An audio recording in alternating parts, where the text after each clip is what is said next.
پیغمبر صلی الله علیه و سلم فرمی اخاف ما اخاف علیکم من اخاف ما اخاف على امتي الائمه المضلين ائمه گمراهکار. طبعا باشا حزب الاسلامي كان فشل يعني هنا فضح بون كشف بون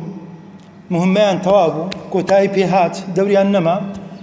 إيش كان زي بزي كردو أو زي إخواني كان بين تنظر وكان تكفير كان قاعدة داعش أو حزباني كردستاني خوما بزوت نوية قلتوكم والله شيء إنه هزج وقت خويا أبو إيش الحمد بوز ونما غير واني تريش إخواننا بيان باتنا إخوان هداية عندك أنا إخواننا بيان باتنا أولا دعاء هداية عندك دعاء أو تريان بودكين باشو الدوري النما دينا كان برسا عالم رشكر حجاب بيتسا مزقوت درس دراسة ودعوة خلشان توشي أستن كردو خلشان توشي ناخوشي كرد تواب مهمة كان خوشان سور ريشان تراشي زمداني وقات كرديان فريدا بون تونس بناو سياسات شنو ناو برلمان انتخابات قاعتوا الرباط يعني باوش ثاني انا موازي بزيكر بخو ما ندبين التلفزيون كان كدوري انا ما يسد كان خلشي تردين هالروجي كذا التلفزيون كان خاصه كان كان راقي عندنا هيك روجك دي دري رفتنيه نادي واجبني الرفتا يعني هردين الدين يدري عادته يقدر دري حوري عين نيله بهشتي يقدر دري دوجني وسجن الاسلام نيه نظام عادتي عربة يقدر دري بيتزا عادتي عربة يقدر ولا يدري أو يدري دوقة كرنا أفرز زائزة يقدر عذابي قبر نية حركة ديبا كيف خوي بناوك دوري حزب كان نما أشخاص ضين بلندا كانوا أو نوع الشخصان دينين أئمة المضلين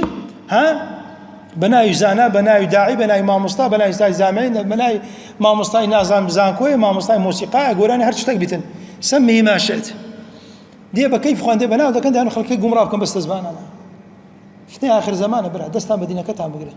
شعر زاب برا بعلم خوت عند بارز لو بابتانا هر هيك يديلو من بكيف خوت اشتك حلال لكات هر هيك بكيف خو بناو ذكي كو قد ما دولي حزب كان نما او زو اشخاص انا دين بجا مكان جيش اني راه مقرم برا خوت انا رمضان مشغول ما كان بكنالي راقي انه اشتوا باعلام بابا تلفزيون وبابه مسلسلات يا مسلسلات وقراني وفسق وفجوره يعني شيء تردي بناي الدين يعني سبحان الله وازي أننا يعني فسق وفجور يعني أو بابتنا جناح وتاوان والشهوات أو بس نمو دانو دي العقيدة كش ديت بدات المسائل عقيدة ومسائل منازل كش دي قمراتك لو لا قمراتك خلقك بداخل ودبين جنزك سكر كان ما تون للاني ستر وحياة وخوباراستن ورفته وحجاب واختلاط نكردن أو لو لا دوري إخوان جيرا أستاذ لو لا سذكني لبابتي عقيدة ومنزل ديت بدات هالرجية كشدين ستلفزيون شكك لو درز لك المسائل عقيدة المسائل إيمان المسائل آخرة هر کس دی بکیف خوب بناو دکیویت او خلق بس تزمانش جیلی راضی و تماشانك برا خو جیل وانا رامقد روم بو انا كود وشتانه دكم براسي دبين تسون وباشتريش سلاح خود بي او بكي باش دعاء كردو اخلاص بو قران بولا خو برتغارتيا دزقرتنا بعلم دزقرنا بقران وحديث بو نزم مباركه وعلم لا علماء اي من راسخ ور بجريته سي علماء قدامى امام احمد والشافعي مالك وامانا ابن تيميه وابن القيم وانا محمد بن عبد الوهاب وغيري وانش السردمي اخوانك ابن باز بن عثيمين والباني وانا النجمي وشيخ ربيع وشيخ عبيد ومحمد امان جامي واما برزانه